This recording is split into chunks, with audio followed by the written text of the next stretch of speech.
Good morning, everyone. This is ShakaGuru coming to you live with my esteemed co-host, Subira. Hey, everybody. How we doing? How we doing? How you doing, sister? I am good. On the road today. I'm good, though. I'm good. I'm loving those beads. Taking my people with me today. Yes, exactly. Well, wonderful. Well, today's show, we do have a guest, and she is coming in and out, just trying to figure out the technical difficulties. But we have a third class member who's going to be joining us today, Janice Bailey. And as soon as she's up, we'll have her chime in. However, today's show is going to be about a discussion on darkness, a discussion on mystery, and secrets. And Subira, did you want to go ahead and start that off? Oh, sure, I can do that. So I guess we were talking about kind of the demystification of, ATRs, African traditional religions and spirituality, because there is a lot of unknown. This, first of all, it's not in the quote unquote mainstream. So there is a lot of unknown, and it's designed that way. And listen, let's be really honest about this. There are, and I can say this with full authority because I'm an ordained reverend. Mm-hmm. Yeah. So I know that even in a Christian or context, excuse me, not everything is revealed to everybody at every level. Right. And much of that is because everything is not understood. It does take training and meditation and conversation. You got to have dialogue. My understanding of the Bible is that it is a book of there's a lot of keys and mysteries in the Bible. Mm-hmm. Right? Yes. Now there are people who will take it literally and just read it literally. I'm a mystic, so for me, I saw the keys and all the parables and all the stuff. You can say the same thing of the Quran. You can say the same thing of the Torah. You will find, like the Sufi, which is a mystic denomination within Islam. The Kabbalah, which are, that's a mystic view of Judaism. So every major religion has a mystical component to it, because at the end of the day, when you boil everything down, this is a mysterious place we're having our being in. Mm-hmm. And so for me, it feels like a literal interpretation, a fundamental interpretation is out there for those who are, that's their proclivity. Mm-hmm. And there is also a version written, or a version of understanding for the mystics. Mm-hmm. But either way it goes, whether you're looking fundamentally or mystically, in everything there is an element of mysticism, of unknown, of darkness, in everything. That could just be, you got a new job, and there's a lot of things you don't know. Sometimes the mystery is just, I don't know right now. But what's happened, I think what's happened is, in media, the unknown when it comes to Africa and African spiritual practices, the unknown has been allowed to be demonized. Number one, because we're melanated, mm-hmm. because we embrace the darkness. Like I know when I was being trained, and even my ordination is through a mystical understanding of Christianity. So let me say that I'm a metaphysician. That's how I approach the Bible, was from a metaphysician's perspective. And I forgot where I was going with that. The darkness, the mystery, it'll come back. But bottom line is, this world is about mystery. And, just that media has portrayed anything African or any derivative of African as dark and frightening, but it's just because there's no dialogue, and there's no, we're not drawing the parallels between what it looks like we do and what other people are doing. Sometimes, as Chief was saying the other night, we don't know what we're really looking at. There's a lot more going on here than what we know, and that is in everything in life. Mm-hmm. So that's my take on what I want to say about the darkness, and I think the darkness is beautiful. That's where life comes into being, in the dark. Mm-hmm. That's where things are formed, in the dark, in the womb, in the void. That is not bad. It is just that you don't know it. That don't make it bad because somebody doesn't know it. It doesn't make it bad because someone doesn't understand it. So that's what I have to say on the matter. All right. Well, guess what? Our esteemed guest, Janice Bailey. Classmate. Hello, Janice. Hello. How's everyone doing this morning? Good. How are you? I'm doing pretty good. So glad you made it. Yeah, we were just having a conversation about, essentially, about darkness and how it relates to spirituality. How it relates to secret and things of that nature. So I didn't know if you wanted to maybe chime in, if you had something you wanted to offer in terms of. Right now, if something comes to me, I'll chime in. But I'm pretty much just enjoying the conversation that I'm hearing so far. Yeah. Okay. Well, I guess what I was gonna say, in reference to what you said, Subira, in terms of darkness and secrets, there's a certain level of, within the African context, there's a certain level of power that is associated with the darkness. There's a reason why certain rituals, especially when you're talking about initiations, there's some that are done out in the light in front of everybody, but there are many of them, especially coming of age initiations, that are done out in the bush in the dark. There's no clothing, everybody's naked, etc.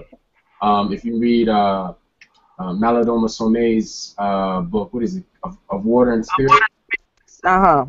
If you read that book, there's a portion of it where he goes through, he returns to his village. He's past the age of being initiated.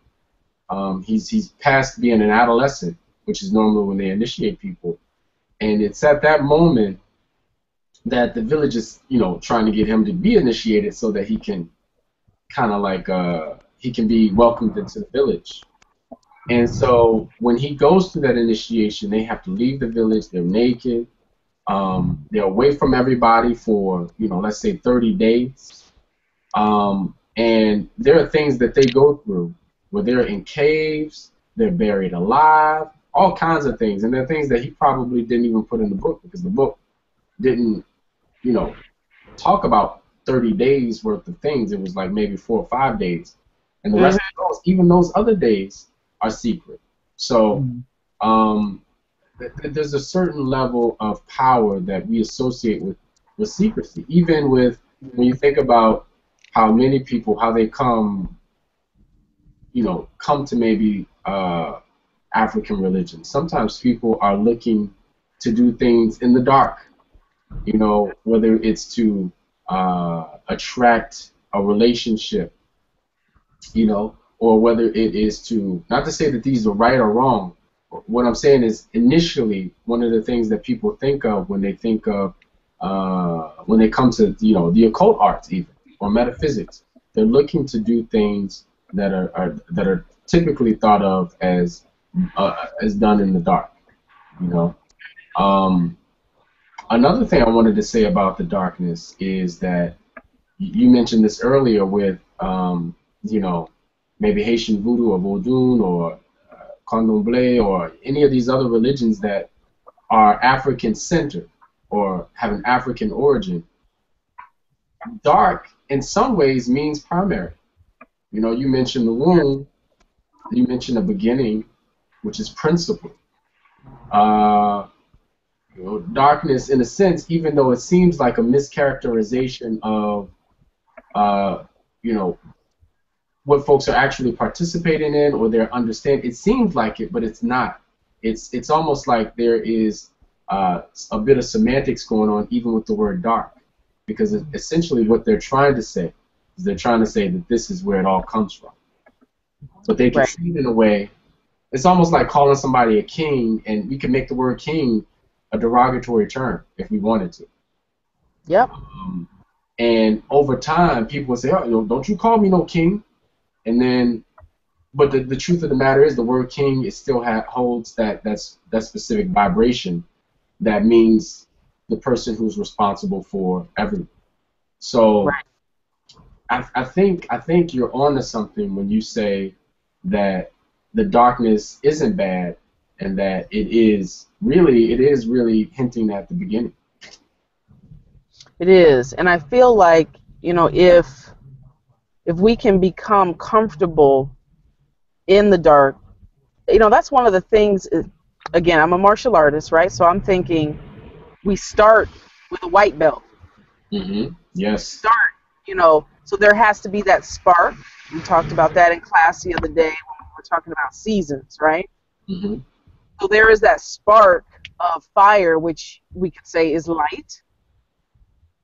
But what happens as you progress, it's like you start in the dark, and then there's a spark. That's for a moment there's light, and then you go through this spectrum of color to end up where, once you're a master, you end up back in the dark. Mm-hmm. But now you are in the dark and you are able to see, you are able to move. As a black belt, there are things I can do without thinking about it, I can feel my way in the dark. I can be in an unknown situation because I've trained so much again and again and again and again, this repeated, and Chief spoke about that. You know, he spoke about, you know, going to a place where you don't know what's going to happen. You don't have any control. Right. It is learning to use your eyes and all of your senses in a new way that we become masters, and we become full of mastery. Mm-hmm. You do that by learning to close your inner eye. You know, I learned to close my inner eye, learn to close my outer eye, and be comfortable feeling my way around a body.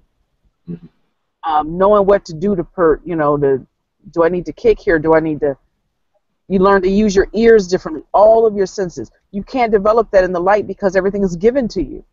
Right. Everything is kind of obvious, and there's a layer of a veil even in the light where you think you know what you're looking at, but you really don't. And it takes that inner eye to know there is something else happening here that my physical eye is not allowing me to see. And so by training yourself to see and be comfortable in the dark, that's how you tap into those other vibrations that are happening all around us all the time, but they're not visible with the eye. They're visible with the inner eye, which is able to see in the dark. Mm-hmm. And that's the training. Mm-hmm. That's the training right there. That's we talked about this yesterday, even with comfort zones and initiation. It is always done in the dark. The person, we talked about this even with some of our coursework and dealing with IIKDS. If we knew some of the things we'd have to do in the class, we may not do the class. Mm-hmm. You see? So once you're in the class, then there's a surprise. And now I'm used to it. I'm like, uh-oh, I know something's coming. Yeah, right. I know something's coming. So, but before, and again, this was a form of initiation. Before, I just expected, I thought it was, I'm just going to take a course and take my notes, I'll pass a test. I'm going to be smart. I know everything.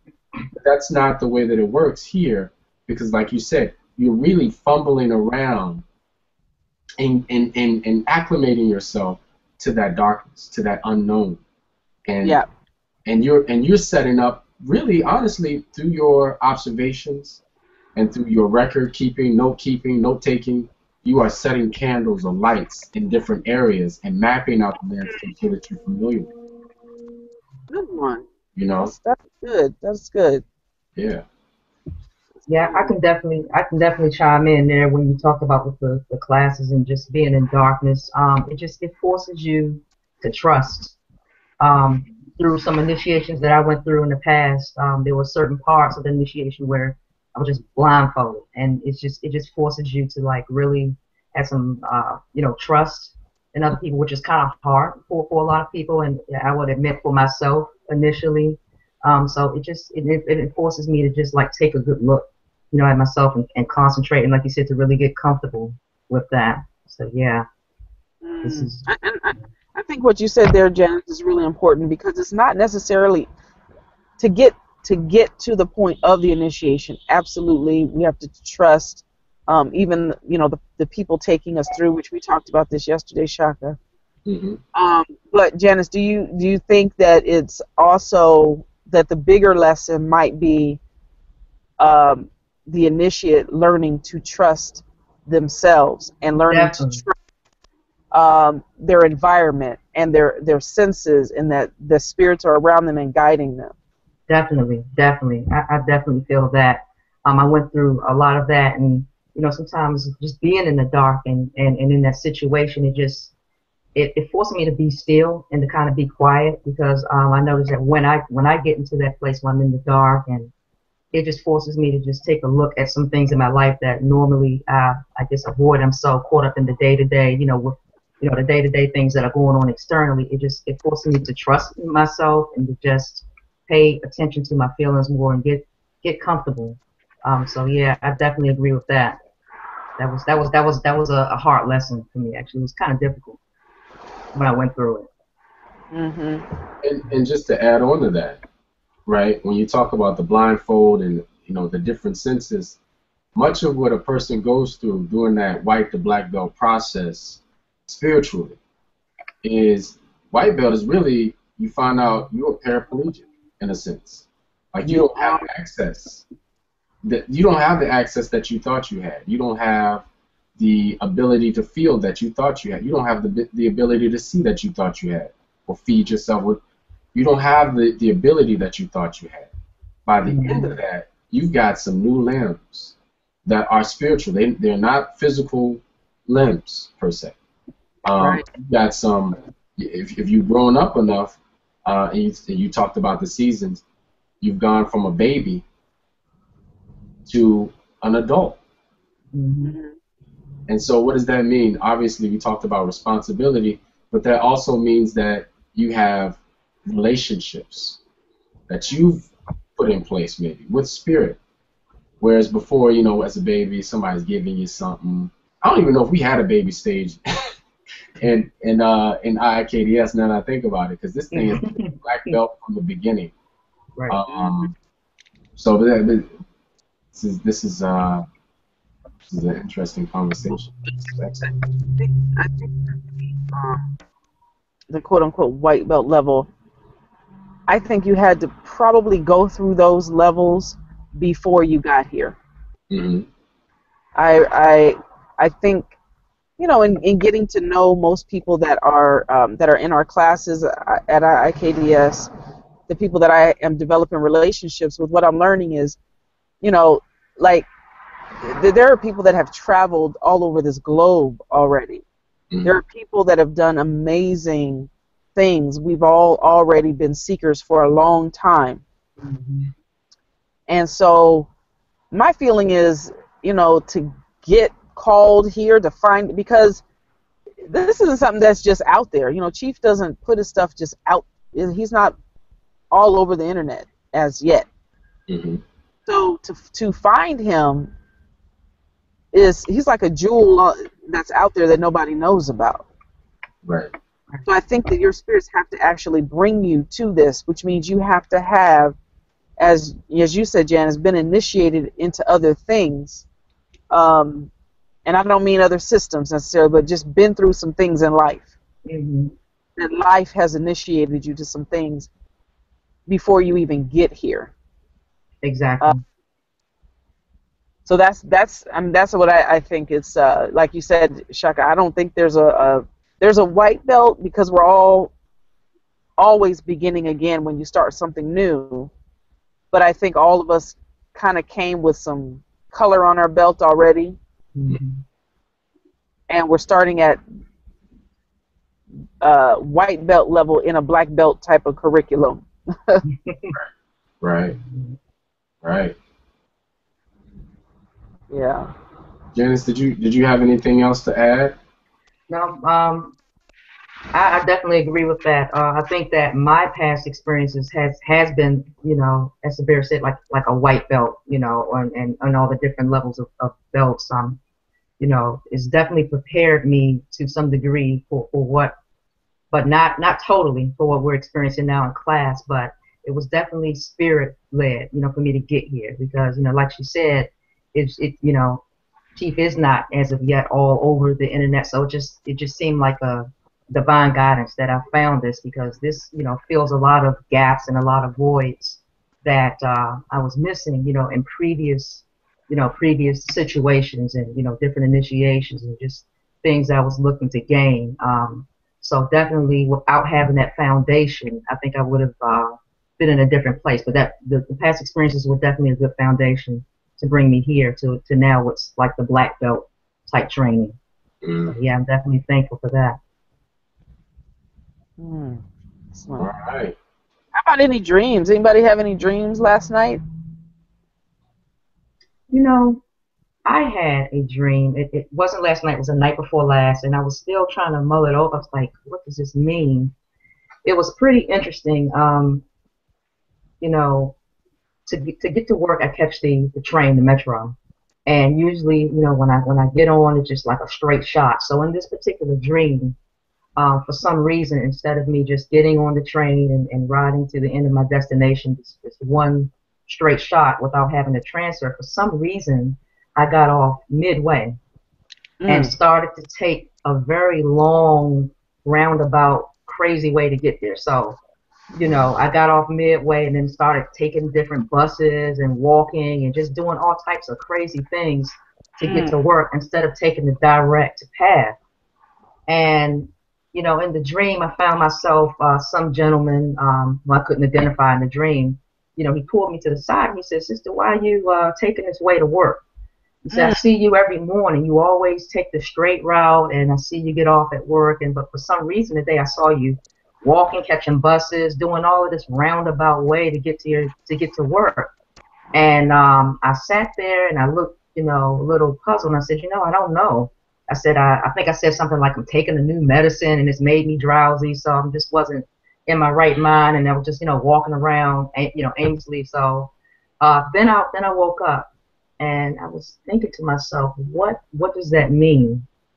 And for me, it meant, and of course, as Chief always says when we have these dreams, observe, observations, pay attention to what's going on around you, see how you can relate it to your day-to-day life. And then I'm thinking, like, am I trying to, take a more complicated route to do something in my life? That's a straight shot, it's like a straight shot. I've been getting to my destination every day with no problems, but for some reason, I just chose to make things more complicated. And then I looked at my life, and overall, one of the traits that I'm trying to work on, sometimes I tend to make things a little bit more complicated in life. I think that's a trait of mine, that it's something that I'm trying to work on. But I looked at that and said, well, maybe Spirit is telling me, this is something that I need to work on, definitely. Or it could be a particular event that's coming up, but it's like, why take a complicated route when you have a path laid out in front of you? That's that's straight. So yeah, that was pretty interesting to me. Nice.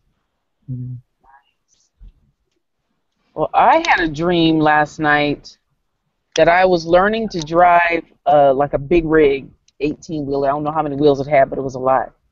and I was sitting in like a parking lot, or an alley. It's like a large alley, and it was me, and there was another person. It was a man in a truck next to me, and he was looking at me like, "Yeah, you're gonna be able to do this. Yeah, right, right, whatever." And I remember feeling nervous about when the light turned green and I needed to go because I needed to make a left-hand turn in this big rig. And so the light turns green. I make the left-hand turn.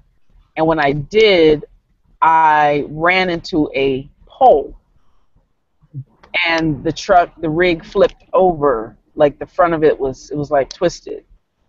I got out, and the first thing I recognized that was everybody was okay. I didn't hurt anybody. And there was a woman standing on the sidewalk to my left. And she had this little smirk like, yeah, you did it. Even though I had, clearly crashed the truck into a pole. But it was like she was pleased with what I had done. So, but I remember more than anything, I remember the feeling of nervousness I had about stepping on the gas on this big rig and taking it out and trying to make a left-hand turn from this position. So, there goes the big rig. Wow. The big rig. Wow. I did not have any dreams last night. But it sounds like you two are have a similar dream in a sense. Like, I think Janice's dream, we talked about this, Subira and I, Janice. We were talking about how in some cases people have spiritual tools, right? Mm-hmm. And they may have things going on in their lives, and then instead of using the tools to sort of like mitigate, whatever issue or problem they're having, mm-hmm. they'll kind of say, oh, well, I can't do this. Like, brother, you got a genie. Right. You got this. You got a something else. You have, whatever. And why aren't you using that to, so to me, when we talked about it, it sounded like many a times the spirits and the spiritual tools that we have, the shrines that we have available to us, they are our straight shot mm-hmm. to getting where we want to go or what it is that we want. They are the train, But a lot of times what folks do is they get off the train at certain points and then start walking around trying to get to the same point. But mm-hmm. I agree. Yeah, and then Subira's Dream for me. It still goes back to Genie, but y'all know what that's about. You basically, what color was that big rig? It was red, wasn't it? I don't remember, and I have been trying to remember all day. I do not remember. I just know it was big. Really? And I like a little something in it trying to drive this big thing. And that kind of speaks to the tool in and of itself too. It wasn't a car; it was like a big rig. Yeah. And then guess who was standing on the corner after you hit the pole? Yeah. Like, there you go, girl. Yeah, hit the pole. See, yeah. That's all right. And I think, yeah. Well, because it's much of that is secret. We would have to talk about some of that offline, but I think, yeah. I understand. I see the correlation. Absolutely. We got some gas we working on next week. So. Yeah. You about to get a big rig. Oh boy! Oh boy! Oh boy! Yeah. So wonderful. Well, I think we did about 45 minutes. Yeah. So, any last words from anyone? I just say enjoy the mystery and embrace the darkness. All right. What about you, Janice? I agree. Just be comfortable with yourself. because that's who you are. That's who you'll have to face, in the darkness. Be comfortable with yourself. Agreed. Agreed. And this is something that the ancestors communicated to me yesterday. They said, how people always say you're the first person. This speaks to darkness a little bit, but you're the first person. They say you're the first person in your family to go to college, right? Well, the ancestors told me, they said, Cornell, Shaka, you're the first person in your family in generations, in 400 years, to basically practice an African religion, speak an African language. So there's a specific diploma that's there as well, and there's a coming out of the darkness in a way that they were referring to as well. So real quick announcement again, as always, if you are looking for a reading of any sort, myself, Subira, and Janice can help you with that. We are looking for, each of us are looking for 5 folks to divine for probably in about 2 to 3 weeks, maybe sooner. We'll keep you posted, but we're looking for 5 folks. We're gonna do it on a platform just like this, recorded and live, and we have some interesting things. I can feel it already. We have some interesting things to communicate to you about your life and where you're going. And the other thing, we are looking for people who are traditional readers. So whether or not you're from the Lakota tradition, or Grandismo, or you're Ifa, whatever, we're looking for folks who are indigenous healers and readers, because there's a platform that the chief has put together that will not only allow you to make some additional money, but it may also expand your reach on the internet as well. So as always, you can find me at ShakaGuru on Facebook. That's how you find me. I got some other things going Subira's helping me with. Subira, how can they find you? You can find me at, you can always just go and friend me on Facebook. I pretty much accept anybody who reaches out to me. So that's Subira Folame, my personal page, and then my business page is Sacred Warrior Yoga, as well as Subira Divines. Subira Divines. So those are how you can reach me, always on Facebook. Awesome. And Janice, what about you? I can also be reached on Facebook as well. I'm actually working on getting my business page up, but you can just reach me, Janice Bailey, on Facebook. And also, you can email me at jbdivines@gmail.com. Sweet. Sweet. All right. Well, it was a wonderful show today. We'd like to thank Janice Bailey for joining us today. Thank you for having me. It was a wonderful show. We enjoyed your presence and your contribution. So wanted to honor that. And then also, as always, Subira, it is a wonderful time spending the morning with you, talking about these types of things and talking about African spirituality and IIKDS. And yeah, so I agree. This is always a good time. Yeah. Always a good time. And you guys I don't know if y'all recognize it, but I'm sitting in my car, I'm driving. I'm not literally driving. I'm in transit, so I was like, let me pull over and be present. So I wouldn't miss it. I love this in the morning. I love this. Miss having my cup of coffee though. Yeah, where's that coffee at? I didn't see it today. All right. Well, as always, thank everybody. We'd like to thank everybody who is going to see this in the future, because I don't think we didn't put the link out today for viewers, but this is going to be recorded. Again, we love you guys. Thank you so much for the support, and we'll see you Monday, because today is Friday. We'll see you Monday at 9 a.m. Monday at 9 a.m. All right. And Janice, you don't have to hang up. Okay.